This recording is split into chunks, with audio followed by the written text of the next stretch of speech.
Hi, welcome back to another episode of Analyze Scripts. We are so happy that you're joining us once again for another heavy episode. I promise after this, we decided we are going to lighten it up because the past couple months have been pretty heavy for Yeah. you. Yeah. But it's not our fault that all of these heavy shows and documentaries are so hot right now.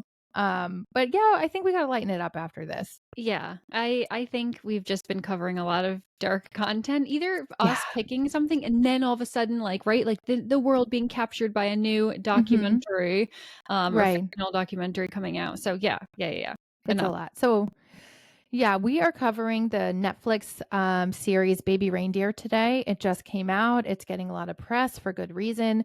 It stars Richard Gadd playing Donny, Nava Mao as Terry, Jessica Gunning as Martha, and a whole host of other talented actors and actresses. Interestingly, so Gadd is a Scottish writer, actor, and comedian. And Baby Reindeer is actually based on his one man show of the same name, which is based on his own experience.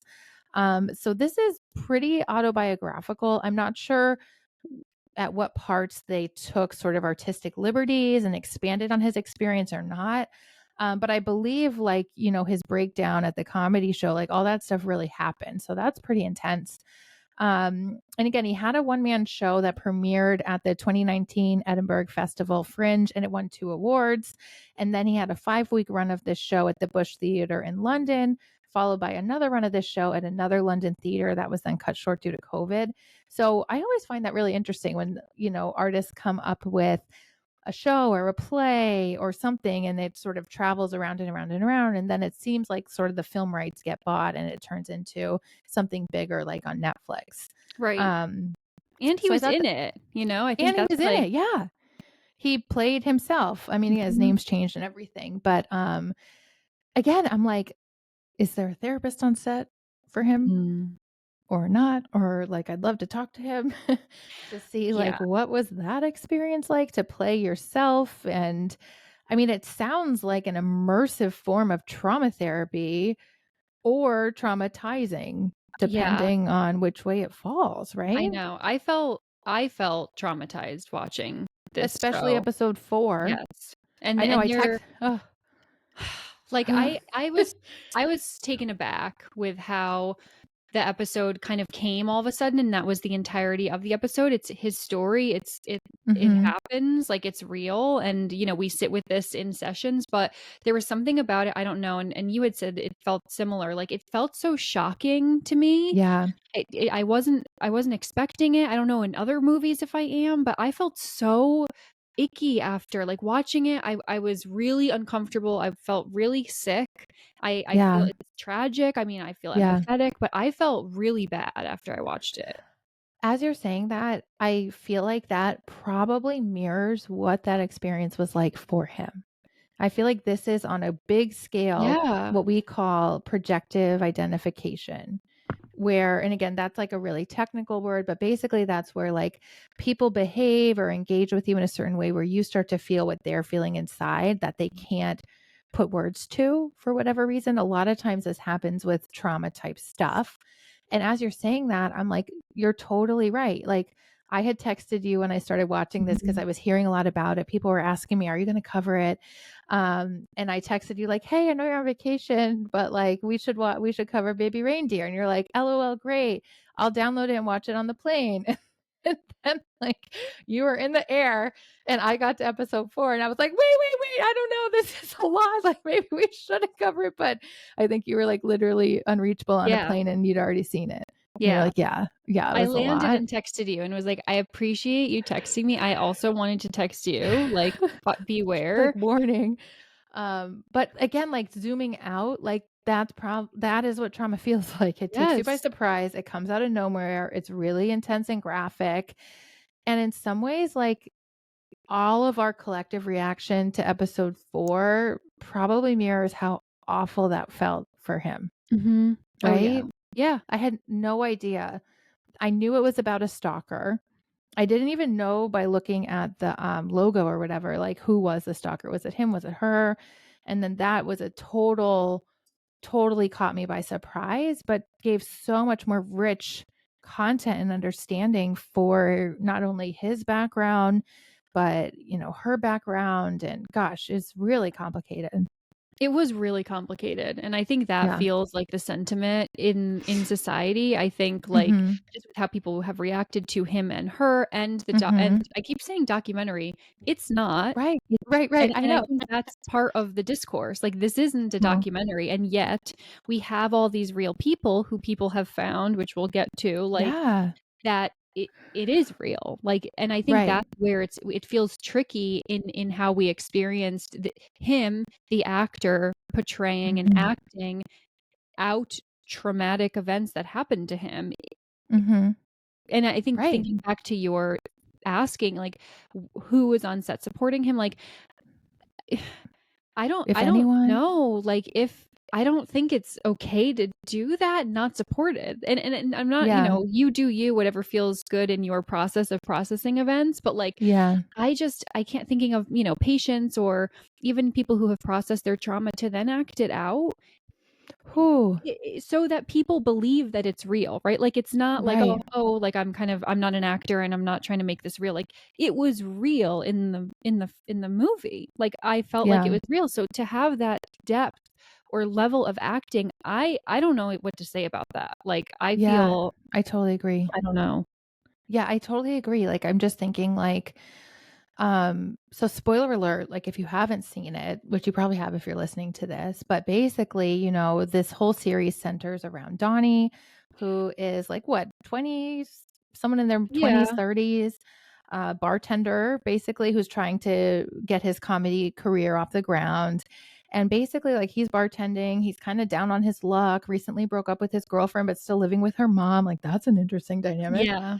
Um, and then this woman walks into his bar. She's short, overweight, not a knockout, I would say, based on just Seems sort of like older. really superficial. Yeah, she seemed older than him, really superficial reaction. Just comes to the bar and like wants a drink or something, but then can't afford it. So he like automatically feels bad for her. Can tell that she's kind of down on her luck too. Maybe there was like a kinship there.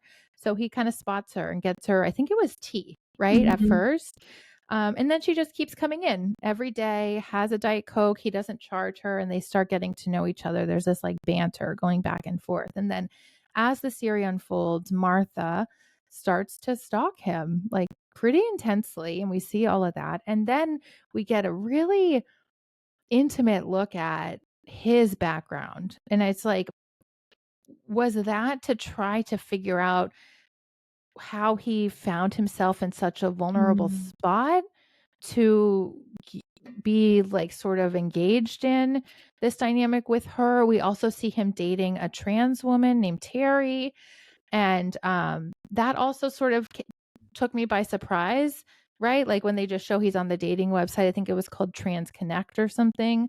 Again, not because like, I don't know, I just wasn't expecting it, not for any specific reason.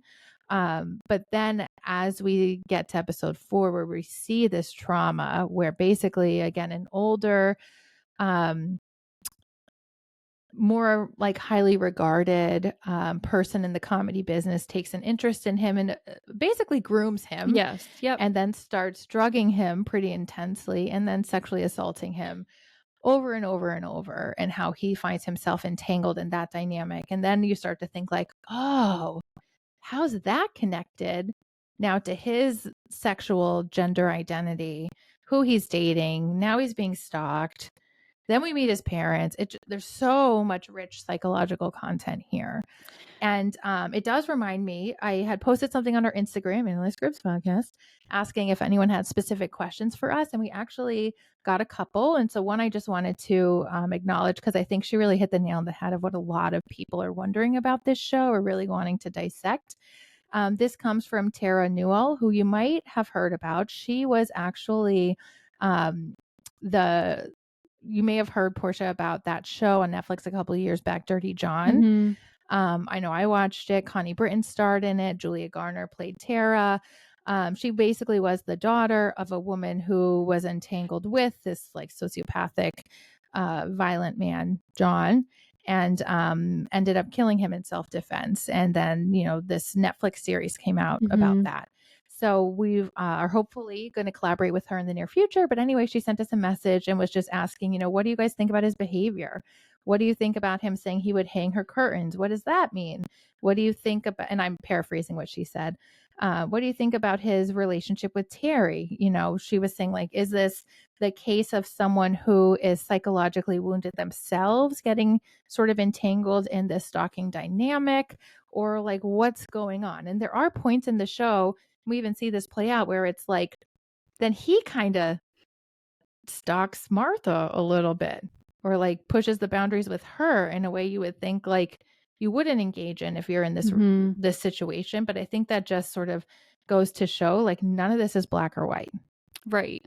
Yeah, and I think though, like episode 4 and his struggle with his own sexual identity, his trauma, processing his trauma, the grief of his past romantic relationship when the abuse was happening. Like I think that those parts do provide, like, I don't want to say an answer to that question, but like Yeah.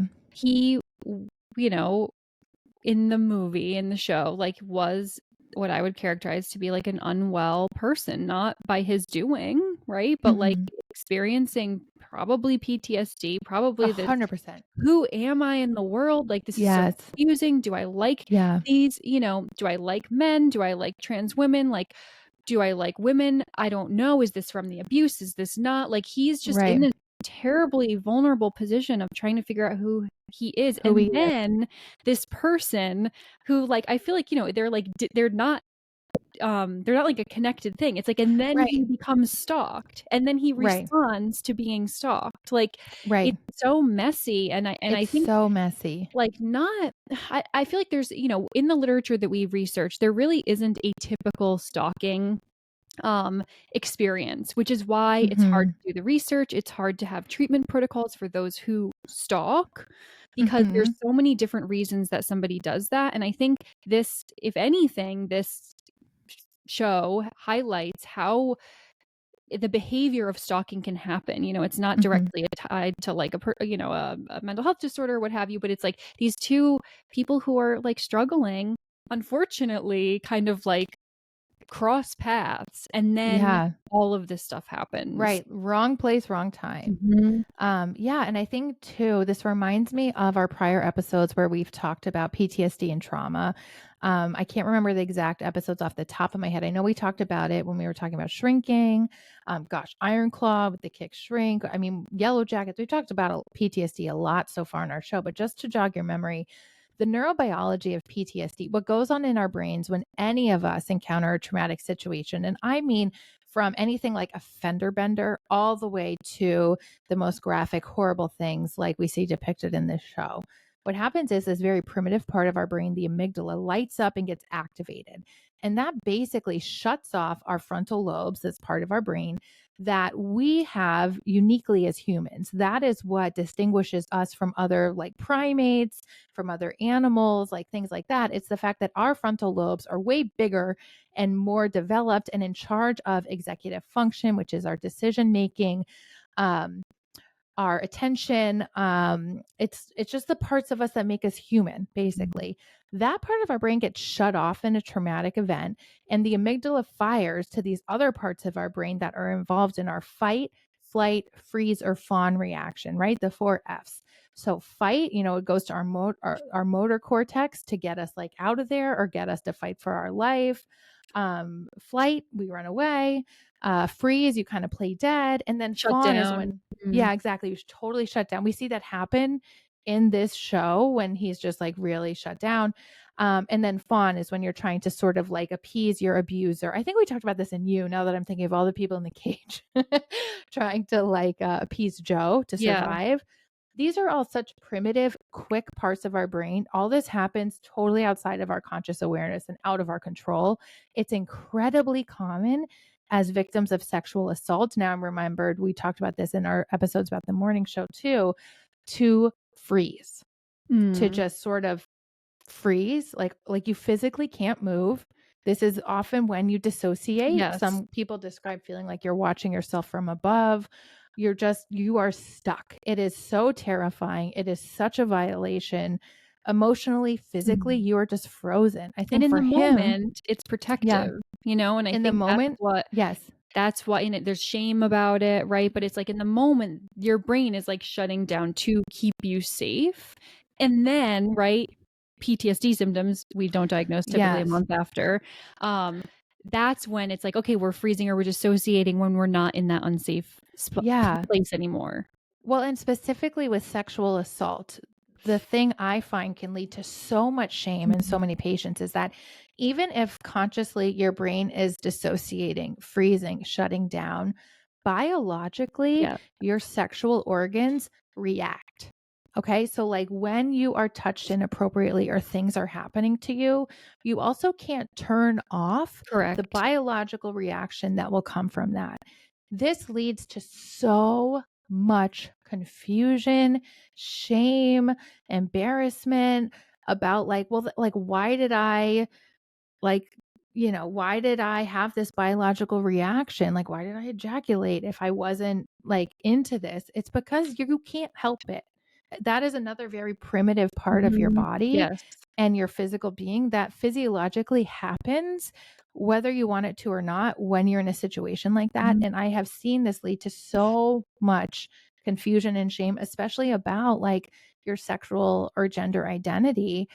If you are being assaulted by someone you wouldn't have thought you'd be sexually attracted to. And Right. I think like that is really at the root of what's going on for Donnie here, and that we see him really struggling with is like, you know, did this assault unearth something that he was like struggling with or maybe repressing? Or is this new interest in people of different genders or different sexual identities a direct trauma response? And I don't think we have the answer. I don't think we have a clear answer. Yeah, I don't think so either. And I think I think that somebody can work this out sometimes through experiences that are not that can be safe, I guess I would say. Yeah. And where risk kind of comes in is if somebody is, you know, exploring their I don't want to say new because it's not new, but their current kind of sexual identity or Mhm. trying to connect back with their sexual identity. I think that Mhm. there's a safe way to explore that and an unsafe way. Even just thinking Mhm. about like safe sex, using Right. protection, not Right. putting yourself into dangerous situations. He, did in this Yeah. show. He was reflecting on that, like, kind of being Going abused, all the going to yeah, all the being in, like, a the back bars alley and stuff. and not being safe, like, and so I think I also want to just talk a little bit about that, where part of that is typical, and we do require to take something that even feels like a risk. It might feel like a risk to be intimate with a trusted partner in a safe way Mhm. after something Mhm. like this, and it Yeah. also is risky and unsafe to put yourself in danger situations where you could be re-traumatized, there could be another, Right. assault, stuff like that. But that's also, at least in my experience, incredibly common when Yeah. someone has Oh, lived yeah. through a sexual assault. Mhm. Especially depending on what were the circumstances of the assault. So, especially for him, when he was being drugged, like intensely drugged, like GHB is Rohypnol. That is the date rape drug. Like Yep. the fact that they were just like taking shots of it. First of all, his the predator guy, I forget his name. Um, guarantee he wasn't actually taking the shots. I'm sure they were like Mhm. water or something. But so Donnie was drugged. He was also unconscious for all this to happen. So again, for him, like he would like wake up and have no idea like what happened. And how terrifying is that? And unfortunately, even if you don't have conscious awareness of an assault like that, unfortunately it does like live in your body, as we say, Does. like physically, physiologically, your body has gone through that. We see him, that like really hard scene where he takes the shower and feels pain. Mhm. That's a clear indicator to him that something happened, right?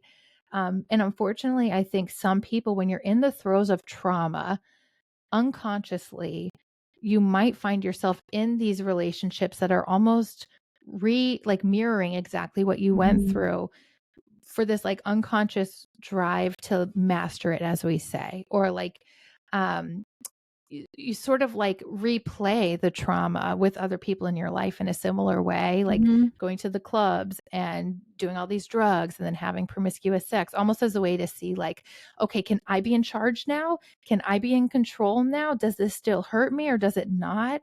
None of this is usually conscious, but this does happen for a lot of different people. Other people might totally Mhm. avoid intimate relationships, different connections, avoid anything that reminds them of the trauma. And you don't really have control over which way you respond. And I'm sure there's Right. other ways people respond too. But again, just to normalize that this stuff happens.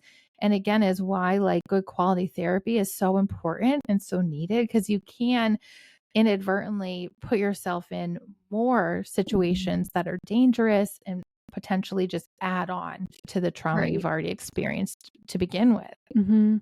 Yeah. And I think, as we've been talking about, just like I just keep thinking about shame, So it's like Yes. you might already self-blame, as the therapist, I will say inappropriately, but so common to blame self. Mhm. So you're already kind of blaming yourself for the initial trauma. And then Mhm. after, you're kind of unconsciously potentially experiencing more trauma. It's like, I think when you kind of show up to therapy, whether that's sooner, later, whenever, it's so difficult to process, like, well, why was I still doing that? Or like, Yeah. why I feel like I was then harming myself. And I think so much of trauma therapy is so much education about, so Yeah. we literally, we're talking about it right now on the podcast, but we have these conversations with our patients. We explain All the the time. amygdala, we explain Yeah. the brain processes and fight or flight and freeze and fawn, and really try to remove the blame. It's Yeah. never your fault. It doesn't matter Never. that you went to his apartment. It doesn't matter that you did the first shot with him. Like, consent is consent. We talk Right. about that all the time. And I think it's just such a huge part of trauma therapy. And you can see him Yeah. kind of working through that in it Like in while real experiencing time. it in real time. And I think that's Yeah. also what felt so upsetting. It's like, we typically in a show see the trauma, right? Like, we see an assault or we see violence, and then we don't really typically see, I think, like, the fallout as in depth as As this show. And intense. maybe that's Yeah. why it was so disturbing. It was like, that to me was so upsetting. And he was playing himself. I I know. think that has to add to it, right? That like his reactions and stuff, like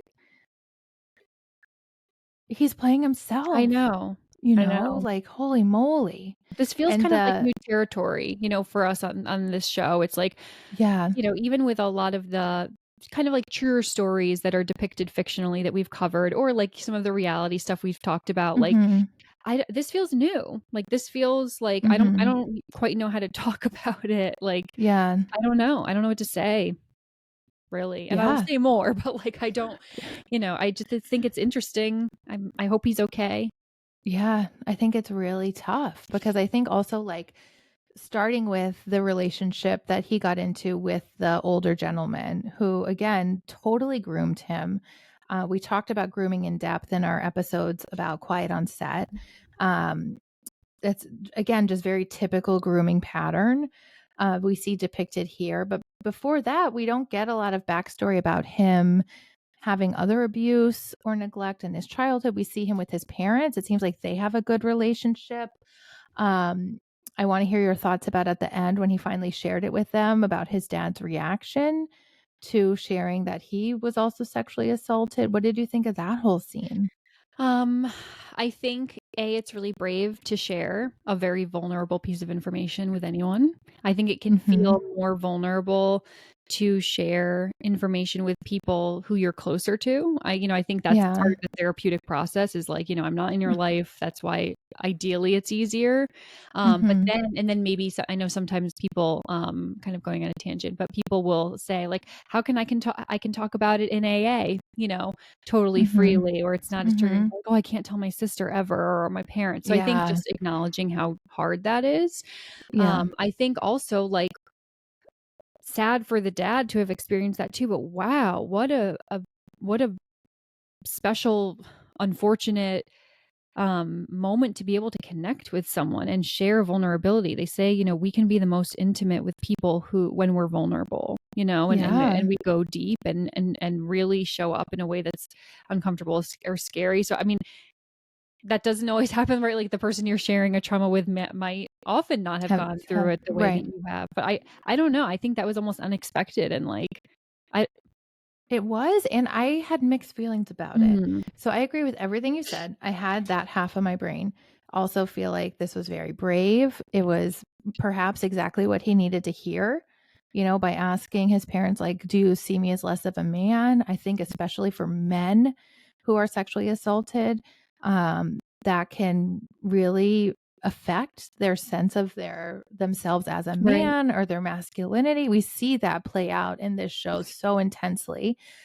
At the same time, I think the way it was depicted, it went well, and it did offer them the chance to connect in a really vulnerable way. I just think sometimes it's risky when someone's sharing their trauma with you to come Mhm. back at them with like, "Oh, I went through the same thing." Because then it's like the tables get flipped a little bit and now it's about the dad.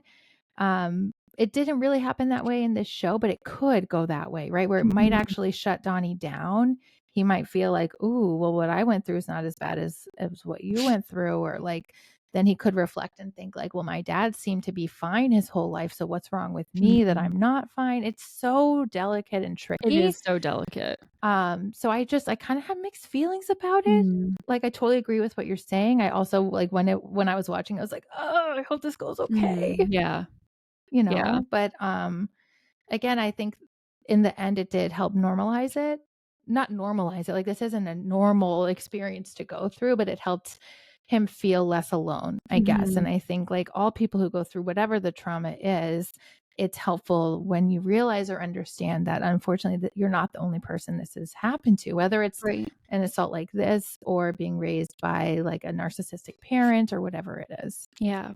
I think too it speaks to ultimately like the person that you're sharing with. Like and because I think it's like True. literally 50-50. Like they Mhm. can make it Yeah. about themselves. They can, you know, kind of surpass your needs and just verbalize their own, you know, Right. or I think, you know, in a healthy what we would call good enough parenting Mhm. dynamic, like the parent should be able to do what I guess the dad in this scenario, what we saw did, which is like, you Yeah. know, hold it, be vulnerable, but also keep it on the son. You know what I mean? I'm Yes. picturing even maybe Yeah. what wasn't shown, but I think Right, like right. that's the risk, like Right. really of sharing it with anyone. But I think Right.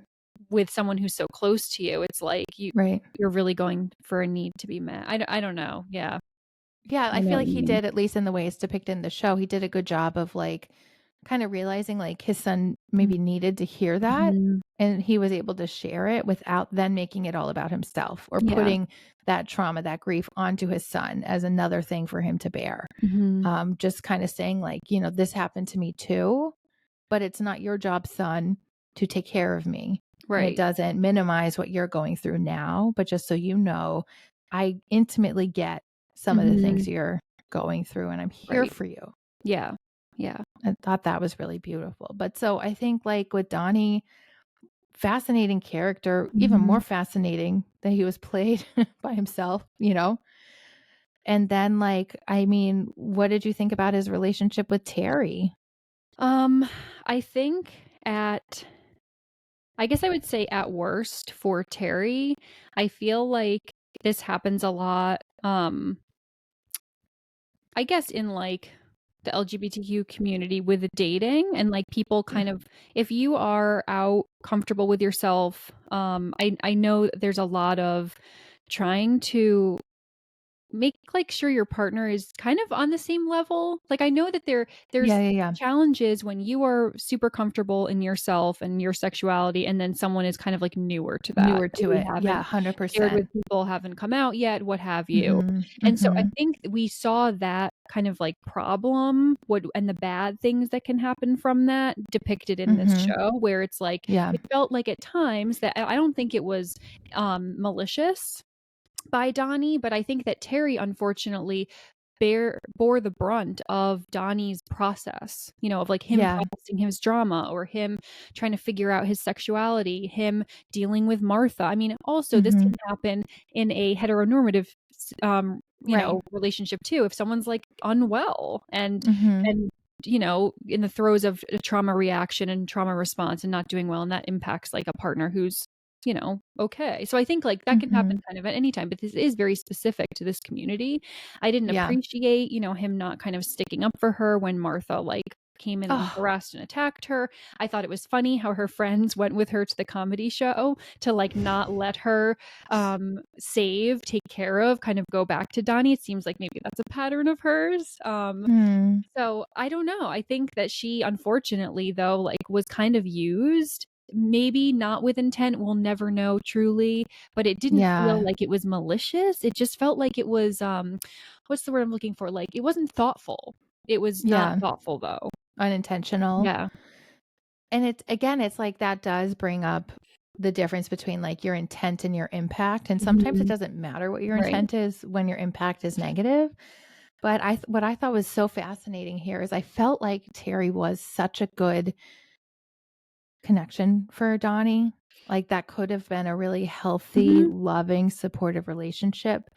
And it was so fascinating to me how she continued engaging with him and feeling rejected because he couldn't be as open and proud and forthcoming as she was hoping he could be, and how she internalized that as being because she's identifies as trans, whereas he, I think maybe part of it was that, but then also I think it was the trauma as well Mhm. and feeling confused about his sexual identity. And like when they would try to be intimate and his body would shut down, it was like, well, is that because of their, gender identities, or is it a trauma reaction that his body can't get there because Right. it's like it automatically triggers that freeze response, right? But because he couldn't talk about it and she didn't know, she assumes it's because she identifies as trans and he doesn't want to be open with her. Like when he stepped out of the subway, I like died, and I Yeah. was like, that was so hurtful. Again, that's one of those things where it's like, doesn't matter your intent, like the impact sticks. Yeah. Oh yeah. But then she re-engaged with him several times, like kept giving him chances, kept giving him chances. And I kept asking myself, why, Terry? Like, Terry, you are a catch.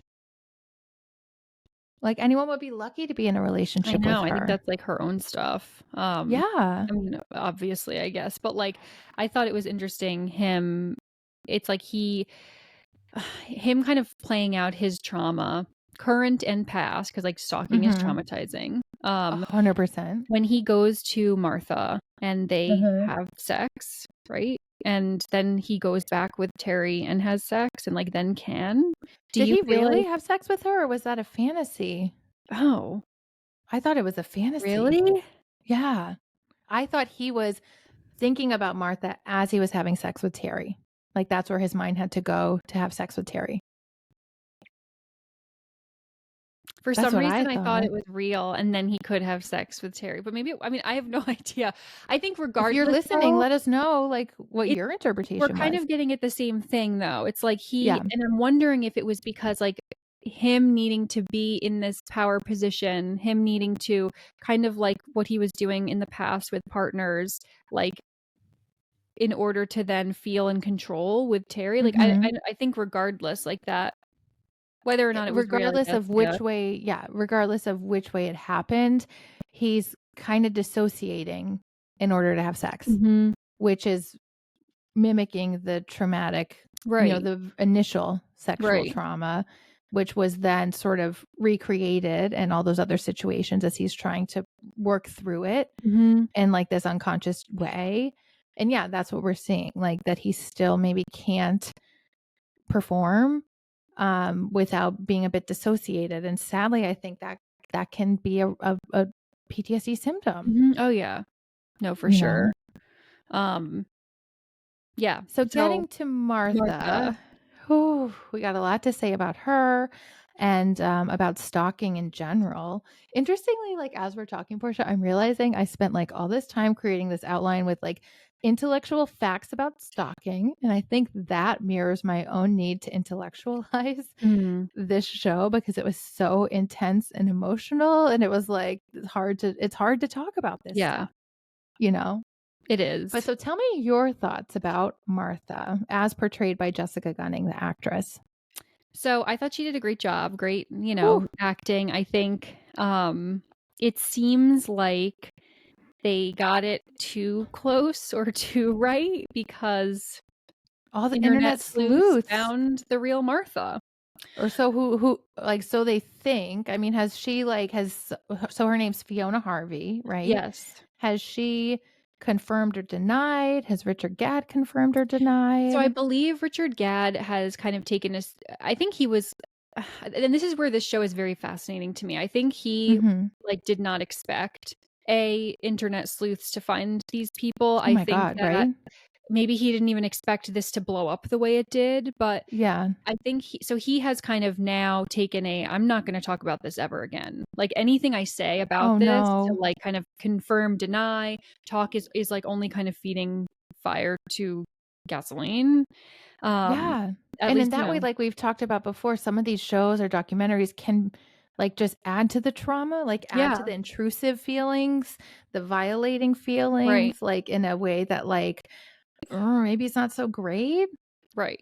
So, you know, so anyway, to the Mm, show, Martha, I think, really is well depicted of stalking being like a behavior, right? So she yes. meets him and then she starts doing all these things. So having all this contact with him, sending emails, calling him, showing up at the restaurant all the time, showing up early, and then we see it escalate. So that's typical, right? Then she's kind of following him. She knows where he lives. She's learning about Mhm. people in his life. She's on social media, Mhm. and just kind of how from the beginning and you see like he didn't do anything to initiate stalking when he met her at the bar, right? Like they Right. had an exchange. He felt sorry, like we said at the beginning, for this woman who seems down on her luck, who he could empathize Mhm. with, maybe kind of align with.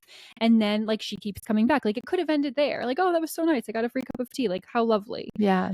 So I think where people have a lot of like, is the like meat of it is like then, him continuing to respond at first, which again is like normal. Like I'd respond to at first and then, oh, but Especially cuz he's like working there. right, it's a role. Like he's at his place of work. Like Yep. bartenders usually are pretty chatty and you That's how know, they get tips, we got to be right? friendly.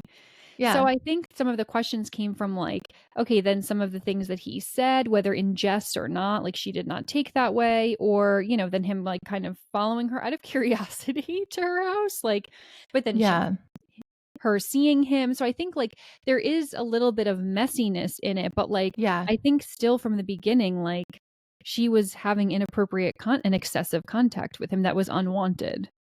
But again, I think it like again reminds me of our past episodes where we've talked about like someone like him who's been through such a violent trauma where so many boundaries were crossed is really vulnerable Oh yeah. to engaging with someone like her because his inner sense of self and boundaries is so skewed and hazy at that point in his life that like and again because he's like working he also can't just like turn I guess he could though. He could have just not given her the tea. If she couldn't pay for it, he could have just said, "Sorry, you got Right. to pay for this. Like this is a place of business."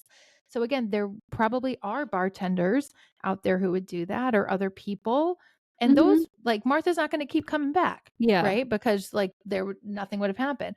But I think him like saying it's on the house, again, there's a lot of people who would have said that too, but these are the sorts of like tiny boundary crossings that get started that just sort of have a ripple effect and continue Hmm. that are hard for people who've been traumatized or who don't have a really clear sense of themselves or boundaries to put a stop to.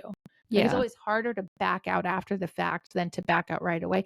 This even goes for like on the most basic of basic levels, like people who identify as people pleasers. Like you don't even Mhm. have to have gone through like intense trauma, but someone who's like always says yes, even though maybe they shouldn't, or like feels like you can't say no or can't Mhm. back out once you've overcommitted, right? Like I think a lot of people can identify with that. And like I think we saw that depicted here really smartly and well, that Yeah. she just kept coming back. And then it's like, oh, what do I do now? Mhm. Yeah, no, I think that makes sense. And from what we kind of know about generalizing stalkers is like there's some, diagnoses that they can have. Other times they do not have a mental health disorder. So it's like common Yeah. ones would be like a delusional disorder, a personality disorder, some mix of substance use, and then like a third due to, in a study that they did, like don't have a diagnosable mental health disorder. And it's really just like a Right. behavior, which I did want to tie quickly to our episode of American Horror Story season 1 about like Mhm.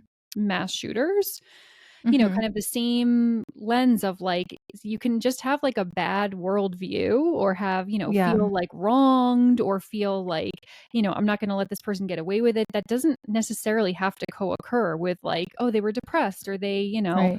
Has had schizophrenia right, or or even something like that. sociopathy. Like you don't have Right. to have that. So I thought that was just worth noting.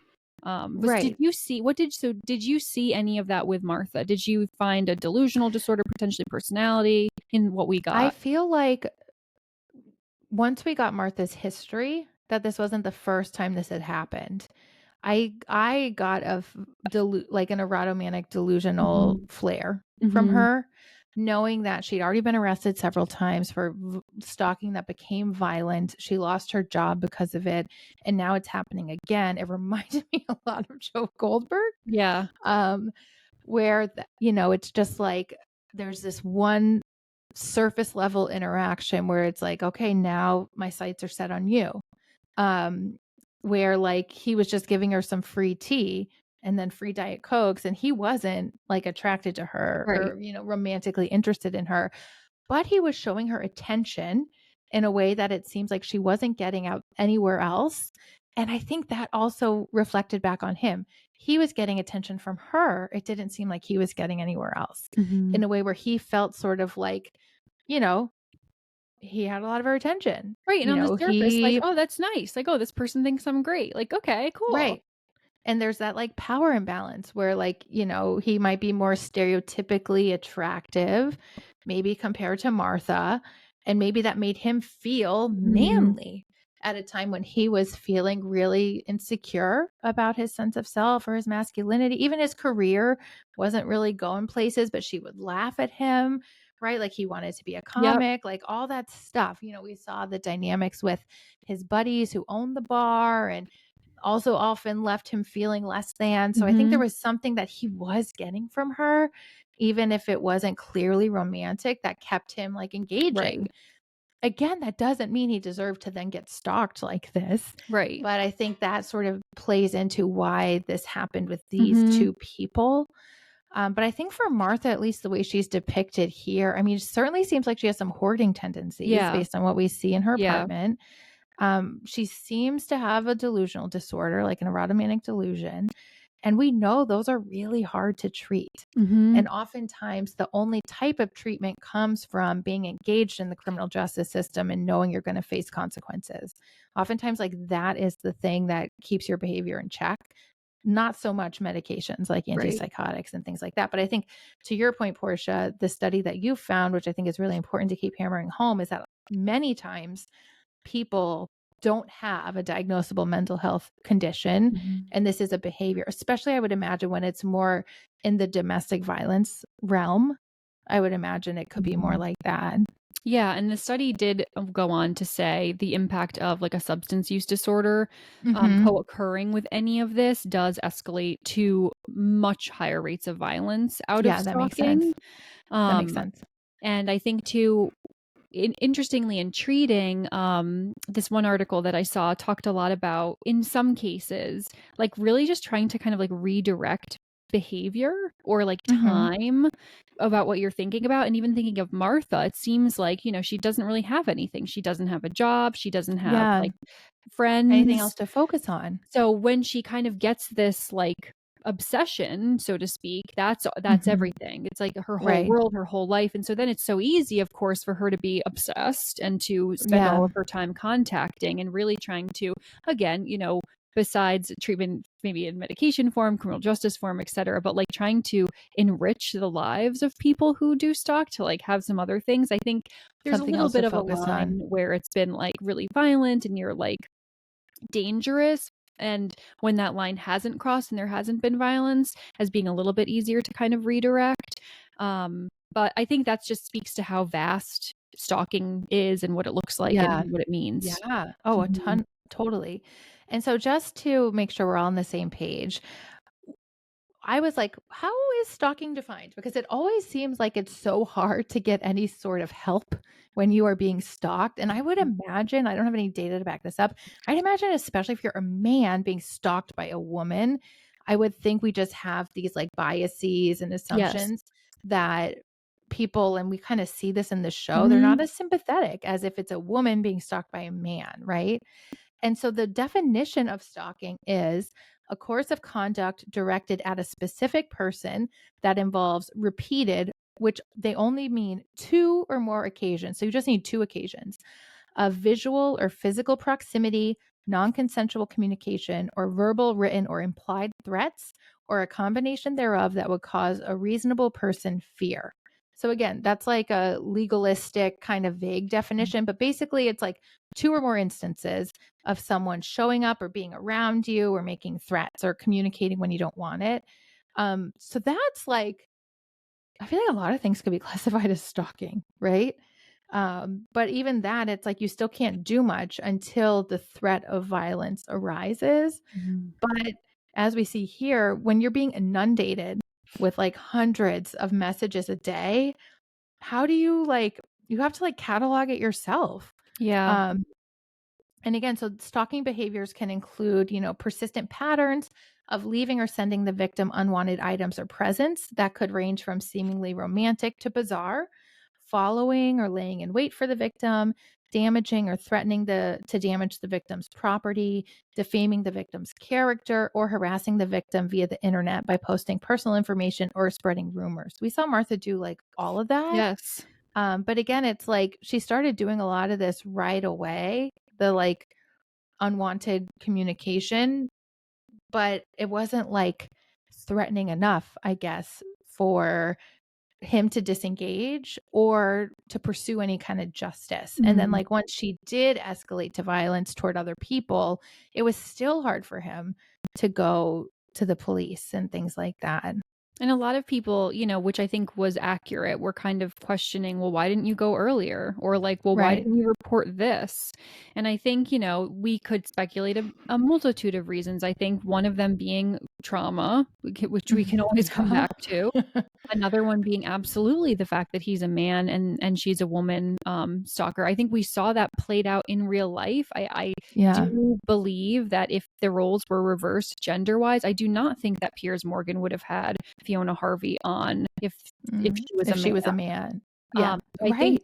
I think also asking yourself as you've watched it, whatever you're coming away with, if you're, whatever kind of side, if there's like blaming or he shouldn't have done that, she shouldn't have done that. I think just maybe ask yourself if it was reversed, would you feel the same way? And like Yeah. wherever you land, it's just like something to kind of think about of like, To oh, think about. why do I think so? Yeah. And our friend, the Kick Shrink, posted a really interesting TikTok and Instagram clip, sort of analyzing that very question about how, even in situations like this, like the onus is always inappropriately so on the victim. And when again, we talked about that in our episodes about like the program Quiet on Set, like you can't expect the victim to be the one always coming Right. forward. It is so hard and scary when you are the victim. And there may have been a lot of shame. There may have been a lot of guilt or feeling like he deserved it or he asked for it in some way. Or once you're also like in so deep, like how do you get yourself out? It's so tricky. Right. And again, just to sort of talk a little more about stalking, the CDC did a survey 14 years ago in 2010. I feel like we should update this. But the National Intimate Partner and Sexual Violence Survey that found that 1 in 6 women and 1 in 19 men will be stalked over the course of their lifetime. So again, it does happen more often for Mhm. women. Stalkers usually are men, but not always. And so I think that's just an important thing to keep in mind. And stalkers are often people who know the person or with whom they've had a relationship. And for women, it tends to be, 66% tend to be current or former intimate partners. I would imagine a lot of times in domestic violence situations, 24% can be an acquaintance, and then 13% can be a stranger.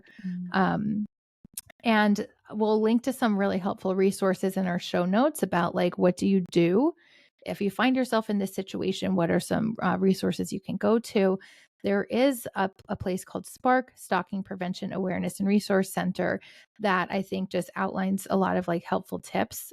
So to just go through those really quick, always trust your gut. We will keep Oh saying this yeah. till the cows come home. Listen to your gut instinct. You don't have to find more data to support why Mhm. you're feeling uncomfortable. If you feel uncomfortable, trust it. Get yourself out of there, or call 911 if you need to. This is especially hard for people who have been traumatized because, again, it skews Yes. your Yeah. reality and you do tend to blame yourself. You might even like gaslight yourself. So this is hard. I recognize that. But as much as you can, trust your gut Mhm. instincts. If you are being stalked or you think you are, alert other people, your friends, family, neighbors, coworkers, your HR department at work, so they can be on guard for suspicious behavior and don't give out your personal Mhm. information. That's really important. Yeah, and that Um, helps you build evidence, right? Like, it's when yep. other people know, they can also then on your behalf, like, assist Yes. with saying, "I saw that person too." Yes. Mhm. And exactly. You can ask them to like make note of that. And you need to document every incident. And Spark actually has a log that they've Mhm. created. It's basically, it's just like a spreadsheet kind of thing, but it's helpful, where you need to log every single encounter, online or virtual, any hang up calls, public sightings, messages, emails, call Mhm. history. Again, that is like a full-time job in and of itself. If you're Yeah. being stalked, that we saw going on with him, and is why a lot of people don't do it, because you're just like, well, eventually they'll get tired of this and stop, but Mhm. unfortunately they don't. And the way our criminal justice system works here in America, which it also seems like worked that way in Scotland overseas as depicted in this show, is you need evidence. Yes. You need to end all contact. Don't answer the phone and tell them to stop talking to you. Like we saw the dad doing that a lot. That's not a great, you just need to stop giving them Right. attention, end all contact.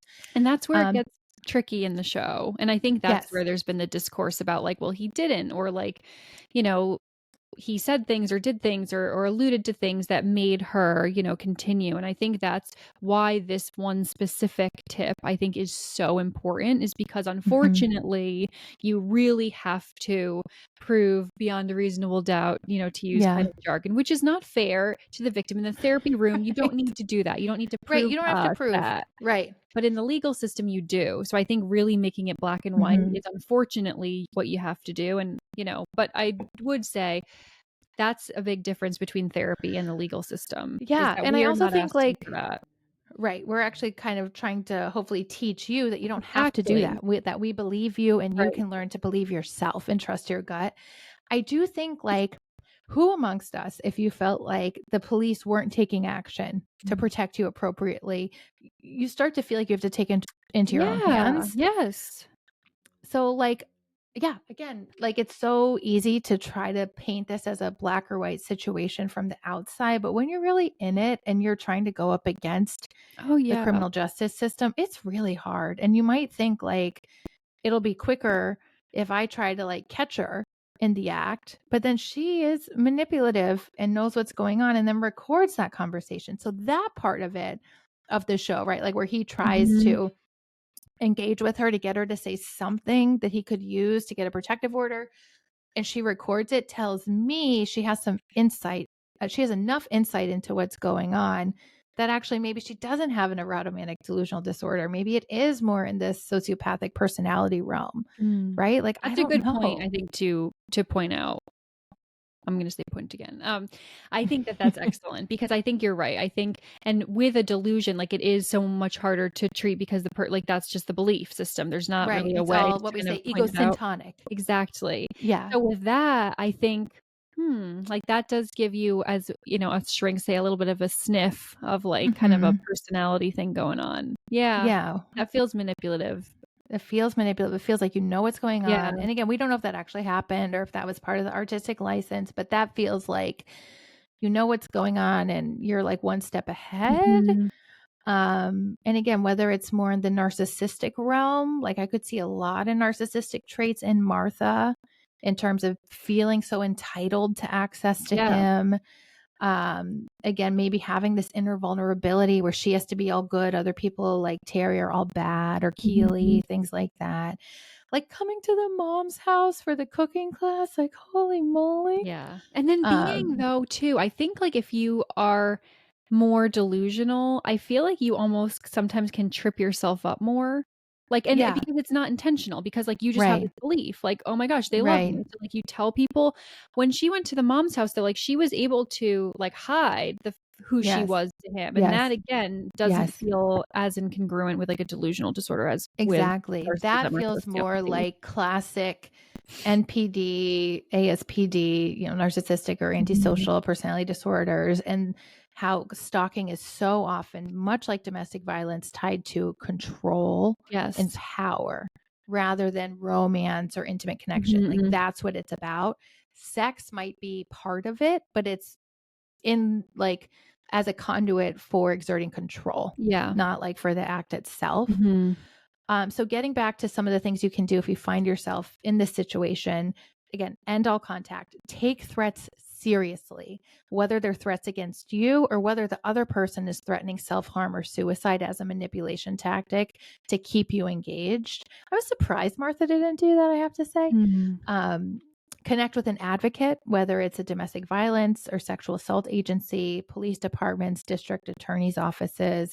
They can help you figure out the local laws, help you figure out how to get a protective order, connect with other services, develop a safety plan. And then you need to create a safety plan, which again, will link to a site that has a template available. Mhm.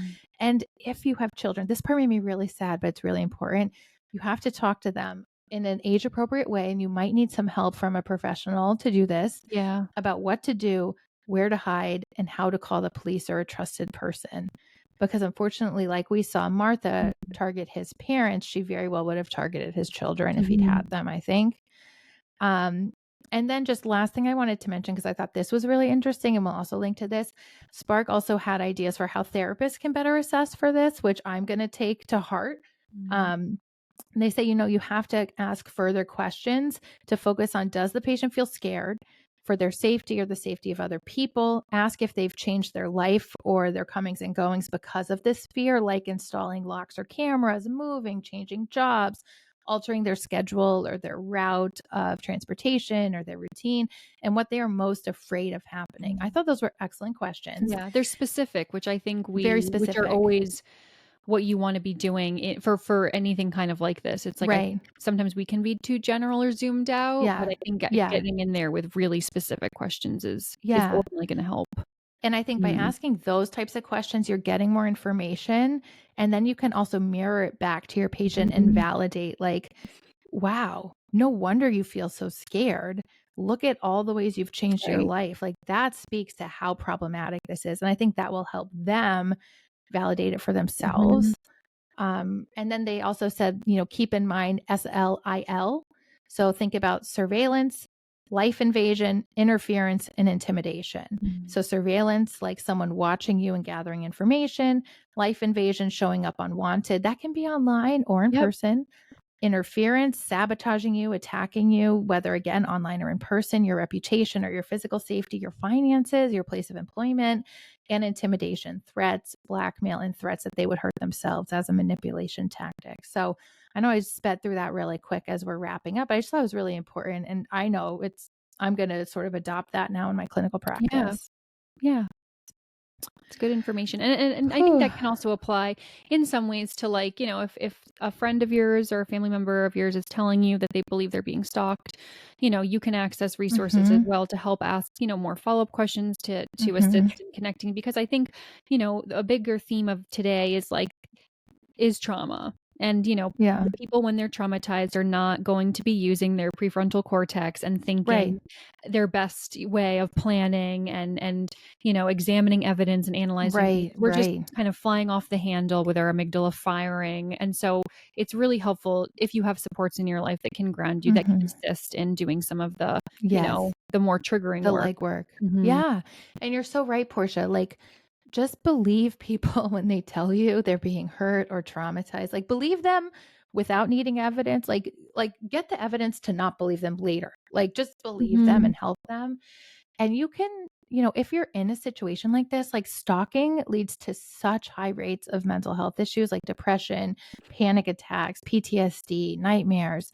Um, so when you're like living it, you're in a your brain is constantly in a Yeah, state of yeah. fight or flight of trauma. So you could live for years as this is going on, like in a hyper vigilant, Mhm. hyper aroused state where your prefrontal cortex is not going to be working as well.